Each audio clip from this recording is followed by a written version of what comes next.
In the charcoal haze of October 2003, a 27-year-old woman named Tessa Rourke stood on a hillside that smelled like the inside of a woodstove and looked like the surface of the moon. 40 acres of blackened stumps and ash-gray soil stretched before her, rising gently toward a ridge where a few surviving ponderosa pines stood like sentinels guarding a graveyard. The Juniper Creek wildfire had come through 6 weeks earlier, a roaring wall of flame that had consumed everything in its path: timber, brush, fences, and a century's worth of accumulated value, and left behind a landscape so barren that even the real estate listing had used the word challenging, which in rural Oregon was a polite way of saying hopeless. Tessa had driven 14 hours from Boise to stand here. She had slept in her car at a rest stop outside of Burns, eaten a gas station sandwich that tasted of nothing, and arrived at dawn with her hair unwashed and her savings account bleeding from a wound she had inflicted on purpose. She had exactly $11,000 left after the cashier's check she was about to hand over. $11,000, a 1994 Subaru with a slow oil leak, and a cardboard box in the trunk containing her grandmother's journals. The seller was a man named Dale Kimball, a retired timber company foreman who had bought the parcel as a retirement investment 15 years prior and watched his investment literally go up in smoke. He met her at the gate, a length of wire strung between 2 charred posts, and looked at her with the expression of a man who cannot believe his luck but is terrified of showing it. "It's 40 acres on the nose," Dale said, gesturing at the devastation with a sweep of his arm. "Survey's clean. Title's clean. Road access is that gravel track you came in on. County maintains it to the bridge. After that, you're on your own." He paused, rubbed the back of his neck. "I gotta be honest with you, miss. I had this listed for 8 months. You're the first person who's come to look at it who wasn't lost." Tessa barely heard him. She was looking at the soil. She had knelt down when she first arrived, before Dale had even pulled up, and scooped a handful of the ashy earth. It was pale, powdery on top, almost like flour, but beneath the first inch, her fingers found something else, a darker layer, finer, with a faint mineral smell that cut through the char. She crumbled it between her thumb and forefinger and felt it dissolve with an almost silky quality. She looked at the slope of the land, the way it angled south and east, catching the full weight of the morning sun. She noted the rocky outcroppings along the ridge, the way the drainage ran in natural channels down the hillside, the windbreak formed by the surviving pines on the north side. She saw everything Dale didn't. "I'll take it," she said. Dale blinked. "Don't you want to? I don't know. Think about it. Get a soil test? Talk to somebody? I'll take it." He took her check with the speed of a man who has just been offered a lifeboat and handed her a quitclaim deed right there on the hood of his truck. As he drove away, she heard him on his phone before he even reached the county road. She couldn't make out the words, but the tone was unmistakable. It was the tone of a man telling someone a very funny story. Now let me tell you about the town of Harlow, because you need to understand the world Tessa had walked into. Harlow, Oregon, population 1,100 on a generous day, sat at the edge of the high desert where the Cascade foothills gave way to sage and juniper. It was a timber town that had already lost its timber to spotted owl regulations in the 90s and was now losing its young people to Portland and Bend and anywhere that had a coffee shop that wasn't also a bait store. The people who remained were tough, practical, and deeply suspicious of outsiders, particularly young outsiders who showed up alone female out's land and didn't seem to understand that they should be embarrassed about it. The news traveled the way news travels in small towns, through the hardware store, the post office, the parking lot of the evangelical church. Some girl from Idaho bought the Kimball burn scar, paid cash. No husband, no family, no visible plan. The assessment was swift and unanimous. She was either running from something crazy or both. They were wrong on the first count. Tessa was not running from anything. She was running towards something, and it had started with her grandmother. Margot Rourke had been born Margot Pelletier in a small town in Quebec in 1931 and had come to Idaho as a young bride in the 50s, following a husband who worked the silver mines near Kellogg. When the mines closed and the husband drifted away into a bottle and then into oblivion, Margot was left with 3 acres of rocky hillside, 2 small children, and a knowledge of plants that she carried in her bones like a second skeleton. She was not a woman who read agricultural journals or attended extension workshops. Her knowledge was older than that, passed down through generations of women who had coaxed food and medicine from the thin, stubborn soils of the Canadian Shield. She knew which plants healed and which ones poisoned. She knew that certain flowers drew certain insects, and that those insects served purposes that extended far beyond their own small lives.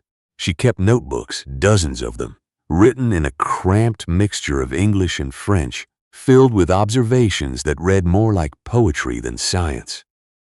La terre brûlée est une ardoise propre, she had written in 1978, the year a brush fire swept the hills above Kellogg. Burned earth is a clean slate. Everyone sees destruction. I see an invitation. The fire has done the clearing. The ash has sweetened the soil. Now the land is asking, what will you bring me? Tessa had spent every summer of her childhood on those 3 acres. While other kids went to camp or watched television, she had knelt beside her grandmother in the rocky herb garden, learning to identify plants by touch and smell before she could name them in English. Margot grew lavender, thyme, rosemary, and sage on that impossible hillside, selling dried bundles and homemade tinctures at the farmer's market in Coeur d'Alene. She kept 4 beehives at the edge of the property, and Tessa remembered the low, vibrating hum that seemed to hang in the air like a living curtain on hot summer afternoons. The bees and the flowers, Margot would say, her accent still thick after 40 years in Idaho. They are not 2 things, they are one thing. The flower feeds the bee makes the flower possible. Remove one and the other dies. This is not farming.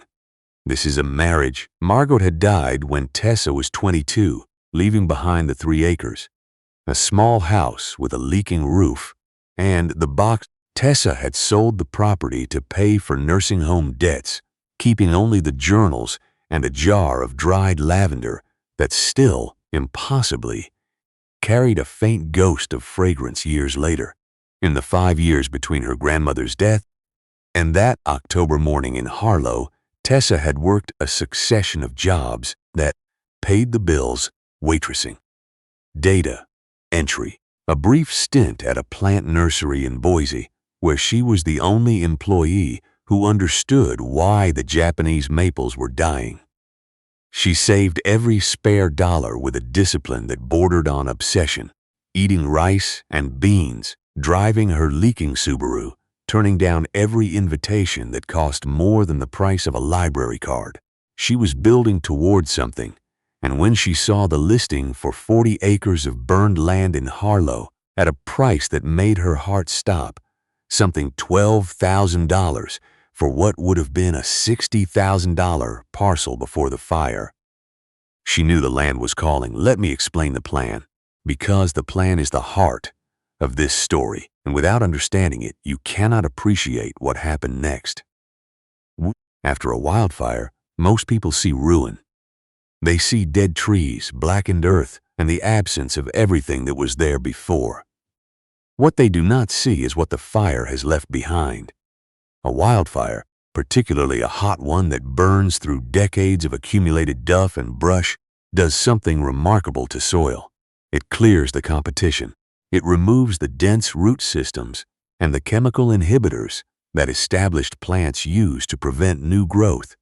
It deposits a layer of mineral-rich ash that acts as a natural fertilizer. And most importantly, it opens the canopy, flooding the forest floor with sunlight that hasn't reached the ground in decades. Now, most plants struggle in post-fire conditions. The soil is hydrophobic for a time, meaning water beads on the surface and runs off rather than soaking in. The pH is temporarily elevated. There is no organic matter to hold moisture. These are terrible conditions for corn, for wheat, for most of the crops that the men at the hardware store in Harlow would have considered sensible. But they are nearly perfect conditions for one particular plant, and Tessa's grandmother had known this.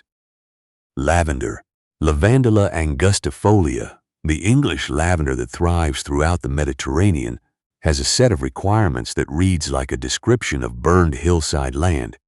It demands full sun. It requires well-drained, even rocky soil. It despises rich, moist earth, which rots its roots. It tolerates alkaline conditions. It is, in essence, a plant that thrives on neglect, on thin soil that other plants refuse. And one more thing, a thing that would become the engine of Tessa's entire operation. Lavender is one of the most prolific nectar producers in the plant kingdom. A single acre of lavender in full bloom can support and sustain an extraordinary density of honeybees. Tessa's plan was not to farm lavender. It was not to keep bees. It was to do both simultaneously on the same ground, in a system where each element made the other more valuable. The lavender would produce essential oil, dried bundles, and sachets, a crop with a long shelf life and a growing premium market. The bees, drawn to the lavender like iron filings to a magnet, would pollinate the plants, increasing yields while producing a specialty product of their own, single-source lavender honey that would make a conventional farmer's eyes water. The lavender roots, spreading slowly through the thin soil, would break up the hydrophobic layer, restore drainage, and begin to rebuild organic matter. The bees, through their constant activity, would contribute to the broader ecosystem, drawing other pollinators, supporting wildflowers that would seed themselves naturally in the recovering landscape. 2 harvests from one piece of ground, one planting, one ecosystem. The lavender fed the bees, and the bees multiplied the lavender, and together they would heal the land while turning a profit. It was, as her grandmother would have said, a marriage. To the men in Harlow, it was lunacy. Tessa's first encounter with the machinery of local skepticism came 3 weeks after she bought the land, when she walked into the Harlow branch of a Pacific Basin credit union to inquire about a small operating loan. She needed roughly $4,000 for lavender starts, basic irrigation supplies, and her first 3 beehives. She had her business plan written out in a spiral notebook, the numbers neat and conservative. She had brought one of her grandmother's journals as a kind of talisman, though she knew better than to show it. The branch manager was a man named Mr. Ballard, a man who wore his reading glasses on a chain around his neck, and whose office smelled permanently of coffee that had been sitting on the burner too long. He listened to Tessa's presentation, with his fingers laced over his stomach, nodding at intervals that did not correspond to anything she was saying. When she finished, he removed his glasses from his face and polished them with his tie, a gesture she would later understand was his way of composing a rejection. "Miss Rourke," he said, "I appreciate you coming in. I do. But I have to be straight with you." He leaned forward. "You bought 40 acres of fire scar, no structures, no water rights to speak of, no history of agricultural use, and you want to plant." He glanced at her notebook, "flowers, and keep bees." He said the word flowers the way another man might say fairy dust. The distinction was intentional. I can't underwrite a loan on that basis. There's no comparable operation in the county. There's no track record. There's no collateral that any appraiser in his right mind would sign off on. I'd be doing you a disservice. He was not unkind. That was the thing that made it sting. He believed sincerely and completely that he was protecting her from herself. He saw a young woman, alone, clearly bright but clearly naive, about to throw herself off a cliff, and he was the responsible adult putting a hand on her shoulder. Tessa thanked him, gathered her notebook, and walked out. She did not cry in the parking lot, though she wanted to. She sat in her Subaru for 10 minutes, staring at the steering wheel, and then she drove to the post office, where she sold her grandmother's silver locket, a piece of jewelry Margot had worn every day for 50 years, to a dealer in Bend, who gave her $320 for it. Combined with her remaining savings, it was enough, barely. The first winter was a season of pure, grinding labor. Tessa lived in a canvas wall tent she had bought secondhand, pitched on the one flat spot of her property near the surviving pines. She had a propane heater, a camp stove, and a headlamp. The temperature dropped below 0 14 times that winter.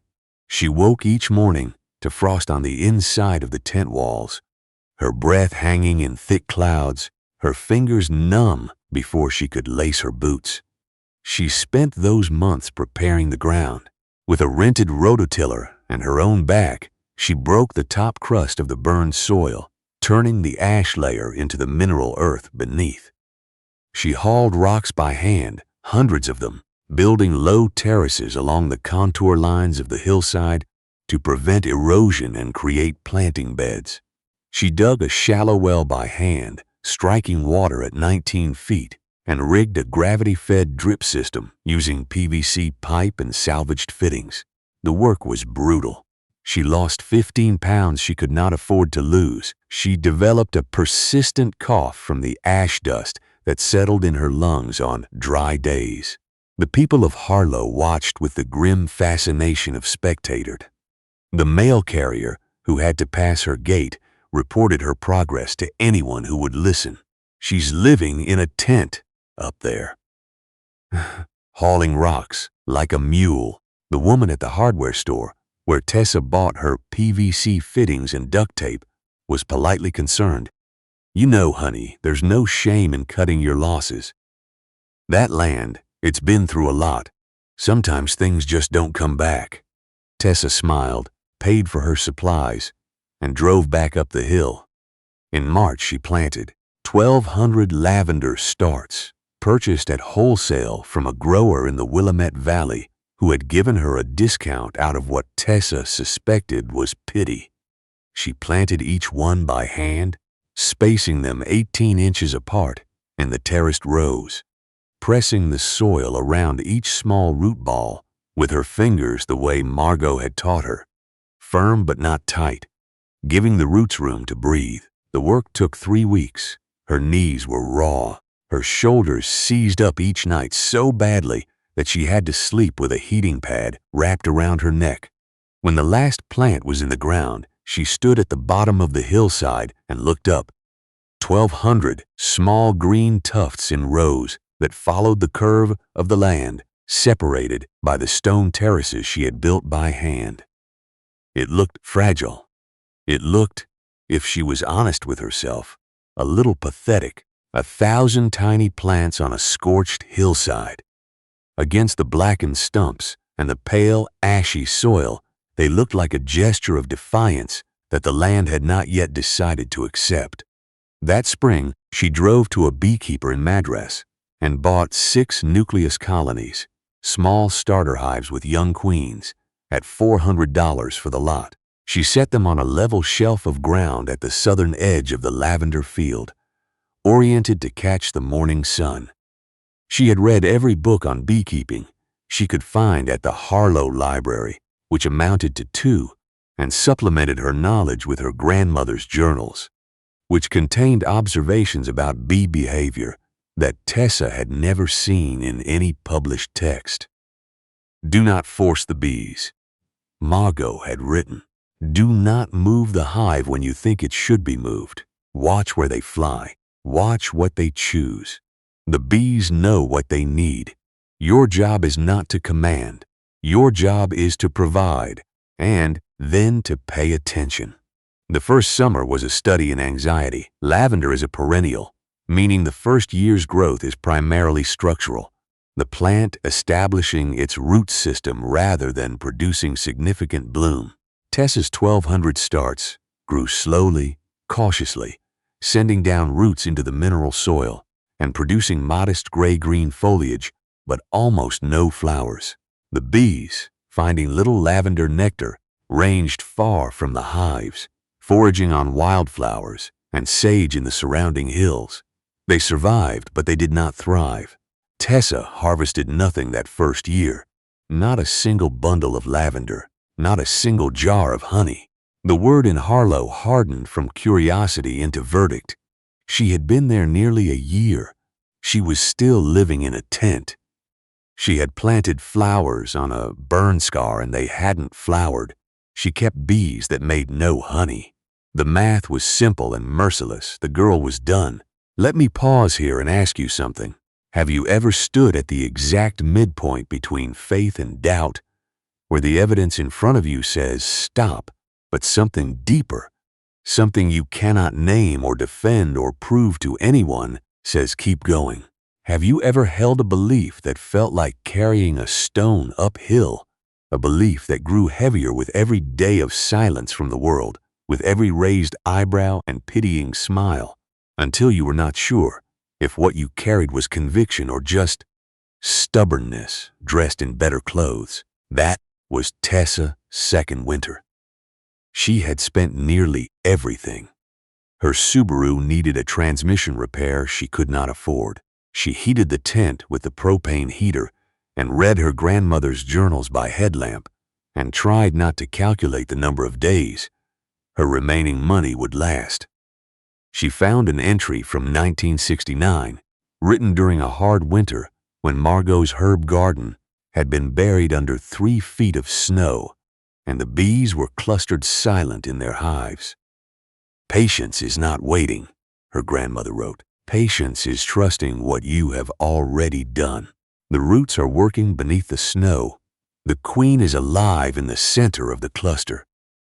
You cannot see the labor, but it is happening. The only failure is to leave before the answer comes. Tessa did not leave. The second spring arrived slowly, grudgingly, the way spring comes to the high desert. The snow melted in patches, revealing the lavender rows still intact, the plants small but alive, their woody stems gray and resilient. And then in late May, something happened that changed everything. The lavender began to bloom. Not all at once, not dramatically, but steadily. A deepening purple that spread across the hillside like a slow-moving tide. Each plant, having spent its entire first year building a root system in that thin, mineral-rich soil, now threw its energy upward. The flower spikes emerged by the hundreds, then the thousands, narrow purple wands that caught the wind and released a fragrance so concentrated, so startlingly vivid, that Tessa could smell it from the gravel road a quarter-mile below. And the bees knew. They knew before Tessa did. She noticed it first as a change in sound, a deepening of the hum from the hives, a new urgency that she felt in her chest before she heard it with her ears. She walked up to the lavender field early one morning and stopped at the edge, her hand over her mouth.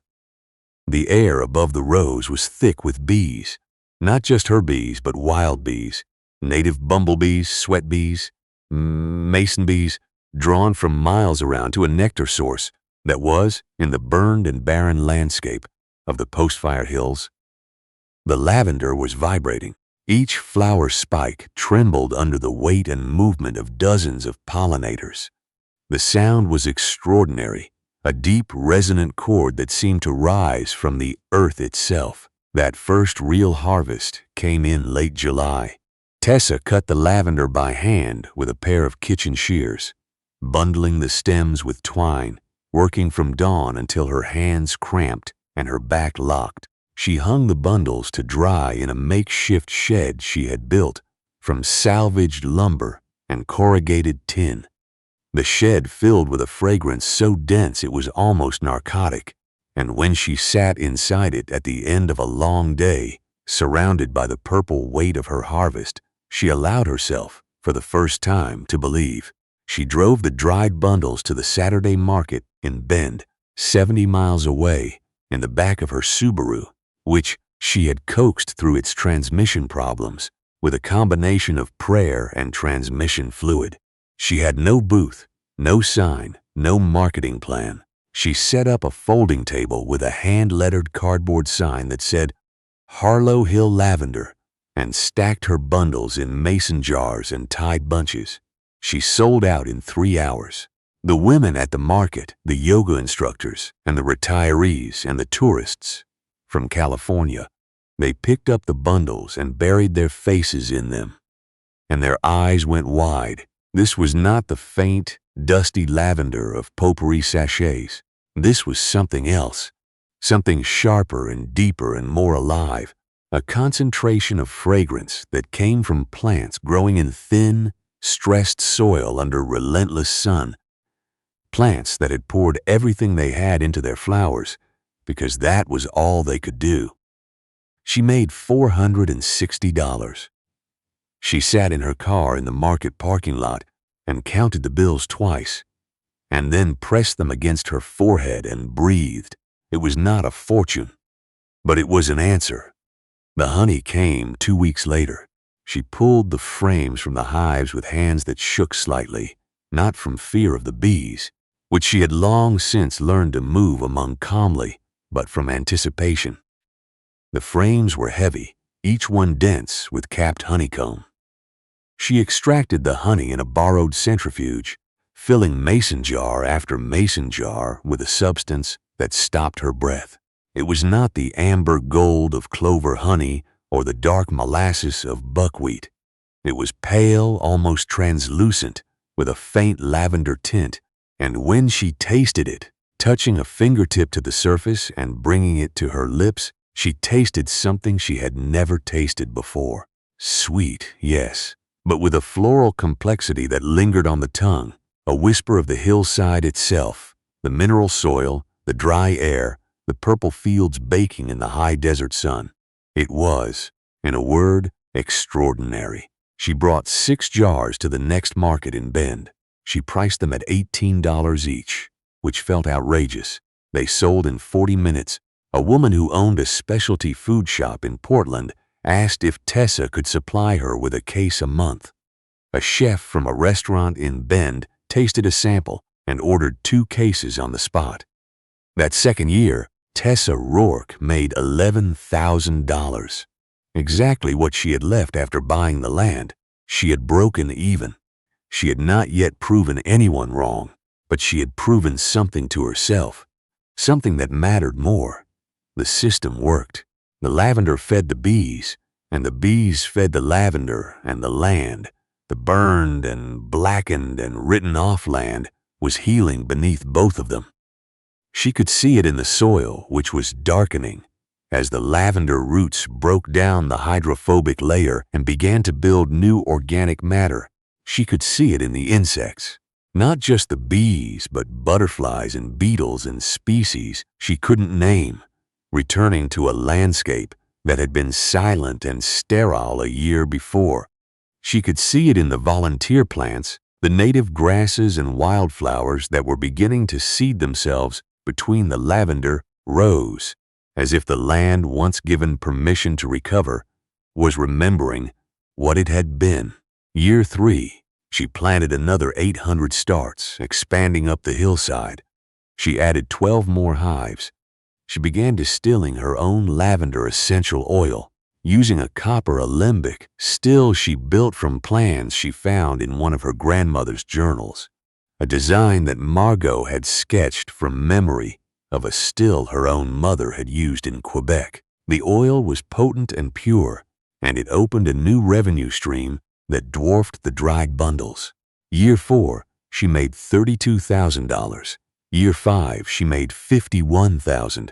By year 7, Tessa Rourke's 40-acre burn scar was producing three distinct products, lavender essential oil and single-source lavender honey, generating a combined annual revenue that exceeded $90,000. Her operating costs were negligible. She had no tractor. She had no combine. She had no chemical inputs, no pesticides, no herbicides, no synthetic fertilizers. The lavender, evolved over millennia to thrive without assistance, needed only sun and drainage. The bees, provided with a world-class nectar source, her equipment, consisted of a pair of shears, a copper still, a honey and extractor, and her own toupective. Let me put that in perspective. In Harlow, the average cattle rancher running 500 acres was clearing, after expenses, roughly $40,000 a year. The remaining timber operations were breaking even or losing money. The alfalfa farmers, dependent on irrigation water, whose price climbed every year, were caught in a tightening vice of rising costs and falling margins. Tessa, on 40 acres of land that no one had wanted, with no debt and no overhead, was out-earning them all. The talk in town shifted. It shifted slowly, reluctantly, the way a river changes course. Not all at once, but grain by grain, year after year, until one day you look up and the water is flowing in a direction no one expected. Did you hear about the Rourke girl? She's selling honey to some restaurant in Portland for $30 a jar. That can't be right. That's what I heard, $30. From bees, from the Kimball, burn, scar. The tone moved through stages. First, disbelief, then suspicion, because in a small town, unexpected success is always initially suspected of being something else. A trust fund, a secret investor, some angle that explains away the discomfort of being wrong. Then, when no angle could be found, a grudging, uncomfortable respect. And then, in the autumn of 2011, 8 years after she had handed Dale Kimball a cashier's check on the hood of his truck, Mr. Ballard came to see her. She saw his silver sedan climbing the gravel road, trailing a plume of dust, and she knew who it was before it reached the gate. She was in the distillation shed, monitoring a batch of oil, the copper still gurgling softly, the air thick with the medicinal sweetness of steam-extracted lavender. She wiped her hands on her canvas apron and walked out to meet him. He got out of the car slowly, looking around with an expression she recognized. She had seen it on the faces of the market customers in Bend, on the faces of the chefs and the shop owners, on the faces of every person who drove up the road expecting to see a burn scar and flazed purple from the road to the ridgeline. It was the expression of a person whose mental model of reality has just been quietly and completely demolished. The terraced rows of lavender, now mature and thick, flowed down the slope in curving lines that followed the contour of the land, separated by the stone walls Tessa had built by hand in that first brutal winter. The air hummed. Wild grasses and native flowers grew between the rows, a tapestry of green and gold and purple that looked less like a farm and more like something that had always been there, something the land had chosen for itself. At the southern edge, the beehives stood in neat rows, each one alive with activity, the bees tracing their invisible highways between hive and field. "Miss Rourke," Mr. Ballard said. He had taken off his sunglasses and was holding them in both hands, turning them the way a man turns a hat when he is not sure what to do with himself. "I've been meaning to come up here for a while now." "I know," Tessa said. She did not say it unkindly. "I look at the deposit records," he said, his voice quieter now. "At the credit union, your account, every quarter the numbers go up. No loans, no lines of credit, no equipment financing, just deposits, steady, growing." He looked at the lavender field, then back at her. "I turned you down 8 years ago. I sat in my office and told you that flowers and bees on a burn scar was not something I could finance. I told you there was no comparable operation. I told you it couldn't work. You did." He was quiet for a long moment. A bee drifted between them, heavy with pollen, following its ancient route. "I was wrong," he said. "I was wrong, and I want you to know that I know it. What you've done here, I don't fully understand it if I'm being honest, but I can see it. The land itself, it looks different. It looks," he searched for the word, "alive." Tessa looked out over the field. She thought of her grandmother kneeling in the herb garden, her hands black with soil, explaining in her accented English that the earth was not a thing to be used but a conversation to be had. She thought of the silver locket she had sold and would never get back. She thought of the first winter, the frost on the tent walls, the ache in her hands, the silence of a landscape that had not yet decided to trust her. "It was always alive, Mr. Ballard," she said. "The fire didn't kill it. The fire just stripped it down to what it really was. Everybody looked at the ash and saw an ending. My grandmother, she would have looked at it and seen a beginning. She would have said the land was already telling you what it wanted. You just had to be quiet enough to hear it." Mr. Ballard nodded slowly. He reached into his jacket pocket and produced a business card, which struck Tessa as an oddly formal gesture given the circumstances. "If you ever want to expand," he said, "if you ever need anything, you come see me." "Anything at all?" She took the card. She smiled. "Thank you, Mr. Ballard, but I think we're doing all right as we are." That was the vindication. Not a parade, not a headline, not a shouting victory, but a quiet conversation between two people on a hillside, the air sweet with lavender and warm with the hum of 10,000 bees. "Let me take you to the longer view, because the longer view is where the real story lives." Tessa Rourke never became a lavender tycoon. She never franchised her operation or sold her brand to a corporation or appeared on a television show about rural entrepreneurs. She didn't need to.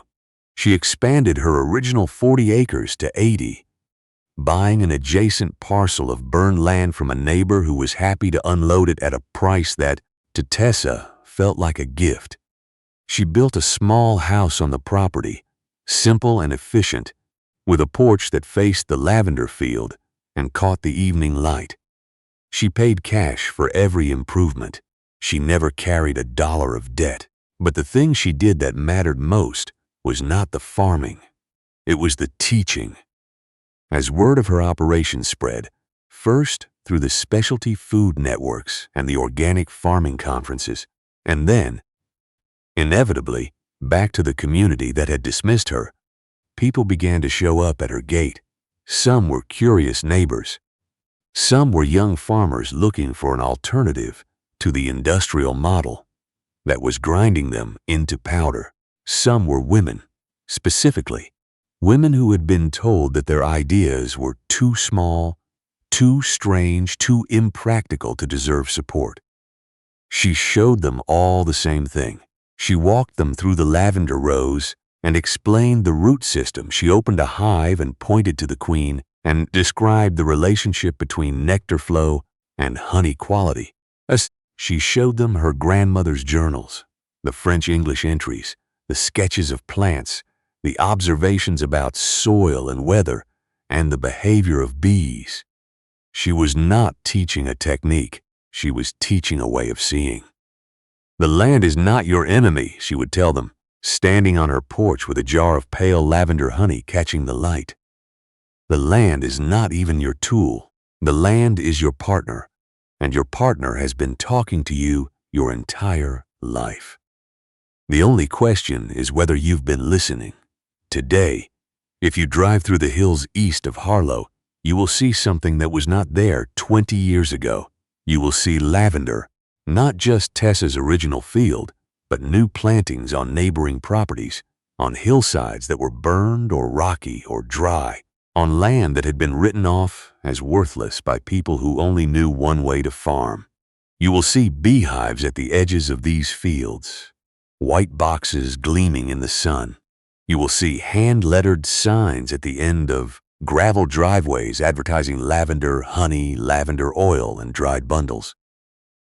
You will see a quiet revolution that started not with a protest or a manifesto, but with a young woman, a box of journals, and the stubborn belief that the land knew more than the people standing on it. On a warm evening in late July, if you drive up the gravel road past the gate where Dale Kimball once handed over a quitclaim deed, you might see a woman sitting on a porch. She is older now, her hands roughened by 20 years of soil and sun, but her eyes are the same, sharp and patient and attentive. Beside her, cross-legged on the porch boards, sits a girl of 9 or 10, her niece, and between them rests a cardboard box with a worn lid. Inside the box are notebooks, dozens of them, filled with cramped handwriting in English and French. The woman is pointing to a page, her finger tracing a line of spidery script, and the girl is leaning in close, her face serious and intent. They are not reading about the past. They are reading instructions for the future. The credit union manager saw a young woman with no collateral and a plot of scorched earth. He saw a number that did not add up. He saw the end of a very short story. But the land, the patient, knowing, blackened, and waiting land, saw something else. It saw a woman who was willing to kneel down and listen. It saw soil ready to be healed. It saw the beginning of a harvest that would outlast them all.